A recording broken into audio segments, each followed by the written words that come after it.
On nous vend la gratuité des bus et tramways et du transport en commun comme une révolution sociale et écologique. C'est comme un cadeau fait par nos élus dans leur très grande générosité. Mais rien n'est gratuit. L'addition passe simplement de la poche de l'usager au budget des collectivités locales et donc à vos impôts. Regardons les chiffres. En France, avant même toute gratuité, la billetterie ne couvrait que 41% des dépenses d'exploitation des transports en commun en 2019. Autrement dit, la majorité du coût était déjà payée grâce à l'impôt et grâce au versement mobilité. Mais maintenant, quand on supprime les recettes de billetterie, le trou s'élargit mécaniquement. Par exemple, à Montpellier, avant la gratuité des transports, les ventes de titres, c'était 37% des coûts d'exploitation, donc environ 40 millions de recettes. Après la gratuité, c'est plus que 6%.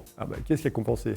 C'est les contribuables et les entreprises. Et plus le réseau est gros, plus la facture explose. Donc on dit, oui, mais ça fait venir du monde dans les transports en commun. Oui, c'est vrai, mais c'est pas forcément les bonnes personnes, pas forcément les automobilistes. Par exemple, à Dunkerque, on a vu la fréquentation qui a explosé. Plus 65% en semaine, plus 125% le week-end. Mais en fait, ceux qui ont utilisé les transports en commun, c'est ceux qui marchaient avant, pas les automobilistes. Il y a plus de passagers, il y a moins de recettes, on a des coûts qui explosent, des recettes qui baissent. Au niveau budgétaire, ça devient compliqué. À l'étranger, par exemple, en Estonie, à Tallinn, on a constaté une hausse d'usage des transports en commun, mais quasiment aucune baisse de l'utilisation de la voiture. La Cour des comptes note même que la première hausse du trafic a surtout rogné la marche. Donc l'impact pour le climat et sur les congestions automobiles reste assez modeste, alors que la facture publique, elle est complètement certaine. Et il ne faut pas oublier une tendance lourde de la Cour des comptes. La contribution des usagers baisse partout. La gratuité dans les grands réseaux, ça fragilise le financement futur. Donc moins de recettes aujourd'hui, c'est moins d'investissements demain, des transports qui se dégradent et surtout des impôts qui augmentent. Donc à la fin, tout le monde y perd. L'intention est bonne, mais les résultats sont catastrophiques. La gratuité, ça coûte cher pour un bénéfice faible. Pour être sérieux budgétairement et efficace écologiquement, je pense qu'il faut d'abord financer l'offre, augmenter la fréquence, la